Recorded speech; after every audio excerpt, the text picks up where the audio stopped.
Any opposed? Motion carries. 8C, approved contract with IC System Incorporated for provision of collection services for unpaid student meal accounts for the term of February 1, 2023 to January 31, 2024, which may be extended for 4 additional years. So, board members, I would like to make a motion to withdraw this contract from tonight's agenda and do another waiver for the 22-23 school year, like we did last year, and then revisit this policy in policy review. You know, I have talked to Dr. Eiswick about it, and Dr. Adams and Ms. Foster. There are some reasons this came into play, and I'm sure Gary can speak to them too. You know, but I do think we, you know, with partially the economy the way it is too right now, I mean, I think a lot of people are struggling too. So I would like for us to consider doing another waiver this year and then having a lengthier discussion about this at our next policy review meeting on March 24th. Second. Can we just get some explanation on exactly what kind of what that waiver is, from whom, and that kind of thing, please? So what we did last year was just suspend the collections aspect of it. Is that correct, Dr. Eiswick? And Gary, you may have to help me if I'm wrong. I think the last 2 years there was a USDA across the board because for the federal side, but the year prior to that, I believe the board did vote to suspend the policy for that year, if I'm correct. Yes, that's my understanding, and I think Ms. Foster's here, and she's certainly the expert on it. But yes, that's my understanding. I would also add that that some type of policy. This policy was put into place for a couple different reasons.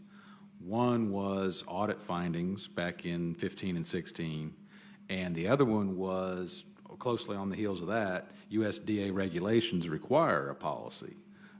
Doesn't necessarily say exactly what has to be in that policy, but by July 1st, 2017, this board needed to have a policy, so it did. Now, if you all want to talk about what's in that policy, that's certainly your prerogative, but I would say that. Yeah.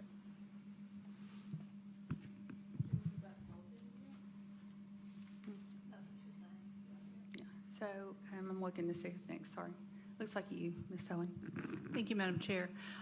So that we can be better prepared to discuss this at policy review, I'd like to see if there's a possibility in budgeting for us to look at a position that would be a Knox County Schools collections position, so that the collections could be done instead of from a viewpoint of profit, because the collection agent takes a piece of that. So instead of being done from a lens of profit, that it be done more from a social work lens, so that we could find out where the issues are, and if students are having difficulty, that other difficulties that we may need to know about, or maybe it's just they need to fill out the correct forms. So if we could have a position that did that, I think it would be approximately the same amount that the percentage is that the collection agent would take out of this.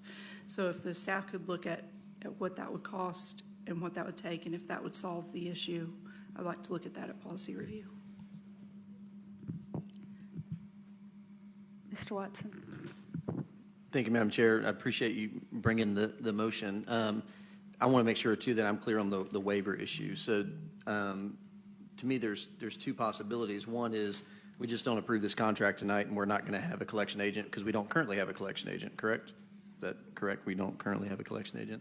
And we just leave things in terms of the status quo until we... Wait, so the current contract we have ends in May. I don't believe they start doing the work until June, if I understood that correctly, talking to Ms. Foster.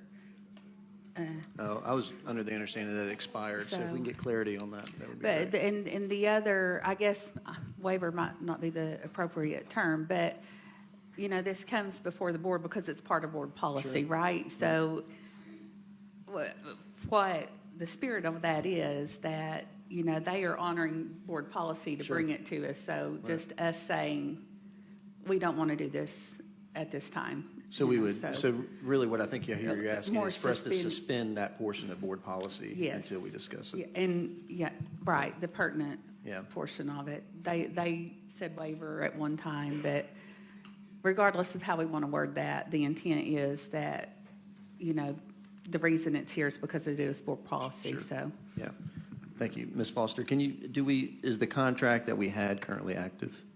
So we haven't had to use it the past couple of years, but Okay. we have used the contract. We used it for collections in the 16-17 school year, 17-18, and 18-19. Okay, so we have an active contract that we just haven't been using because we suspended board policy related to this in a prior year. So board policy was suspended in 1920, Mm-hmm. and then we didn't have any accounts to send to collections in 2021 or 21-22 Because due of to the- the federal waivers, correct? Okay, so it's just been an inactive contract. Correct. So, based on what Ms. Christie is saying, if we choose to suspend this portion of policy, then we would still have an active contract that we just would not be utilizing. If you all approve the contract, yes. Well, no, I don't mean if we approve this We don't contract. have any renewals left. Right. So that's why we solicited this contract again. Right. So we would not, and we send accounts to collections at the end of the fiscal year. So we would be Yeah. utilizing this contract in July, and the current contract we have would no longer be valid in Okay, July. so by the time we would use it, it would be null and void anyway. Correct. I understand. Okay, thank you. So, Ms. Christie, I agree, and I think maybe the right language is that we suspend this portion of the board policy until we have an opportunity to discuss it. And Ms. Owen, I do appreciate your suggestion and would love the idea of really the spirit of it being more about how do we come alongside of a family versus somebody who's doing it for profit purposes. And I don't fault them for that. That's their business, but yeah. And we, if I may, we actually do have someone in my department who is doing that right now. Yeah, thank you. Ms. Horn? Thank you, Madam Chair. If we could have just the history of pre-COVID for that policy review, that'd be great, so we can see what has happened maybe the past, 2 or 3 years. And the other thing I wonder is, since we have had the USDA waiver, I wonder if there are parents who maybe don't even realize that they have to pay this year. So probably wouldn't hurt to remind everybody, because even though I'm sure they've been told, there's a lot to take in the beginning of the school year, and they may not realize it. So that would probably be good for all the principals to just send a reminder to parents. Mr. Watson? Thank you, Madam Chair. Ms. Horn, I can tell you that I know, and I'm getting reminded often. So I think my son is up to $50 that he's now going to have to pay because he packs his lunch, but then he also eats lunch as well. So, yeah, we are getting automatic messages. So, All right, and I do think we have a public forum speaker on this as well, right? Yes, Madam Chair. We have a public forum speaker on this, Mr. Tyler Givens. Mr. Givens, welcome. Oh, let us get our time clock up for you, sir. I'm sorry. We have it up? Okay. Just state your name and county your residence, and you have 3 minutes, sir. Thank you. Good evening. My name is Tyler Givens. I live in Knox County. Oh, there we go. All right, I'll start that over again. Good evening. My name is Tyler Givens. I live in Knox County, and you guys have kind of already danced around the issue that I wanted to speak about, and I'm glad to see that there was extra attention paid to this. So I just wanted to say that I don't think it's good to let a private company take 21.5% cut of whatever they can get from families that owe a little lunch money. And I just wanted to talk about that a little bit. So we know that the federal government funds free and reduced lunch services for kids in schools that are poor enough. And I doubt that any of your children, short of a $50 debt that's probably easily remedied, are really lacking for lunch money here as well. Somewhere in between are working class people who have fallen behind for some reason, a pandemic job loss or an expensive medical emergency or the death of a provider in the family. Families like this might not qualify for federal funds, but they can still run out of money before the end of the month. And if you hire a collection agency, we're deciding that those families should suffer even more. Our superintendent has a $250,000 salary. All of you guys are homeowners. Most of you have enjoyed significant gains in the past few years. I think 2 of you are landlords. One of you has like 4 800 square foot units that rent out for $1,200 a month, and I bet those rates have gone up. One of you received your home basically as a gift from your parents just a few years ago. But between 30 to 40% of the county rents, and rents are up, and wages are not. So working class Knox County citizens are really feeling that crunch, and they're rarely the loudest voices in this room. So school attendance is mandatory. There's punishments for students and parents when kids don't show up to class. I don't think there should be more punishment for families that can't afford to pay for food in school.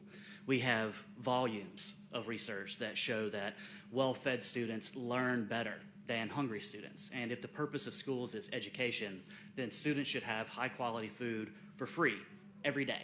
And if we are not brave enough to move our school system in that direction, I think that we should at least give some grace to the people that are falling in the gaps, especially right now. So I really support that you guys are delaying action on this until you can review this policy.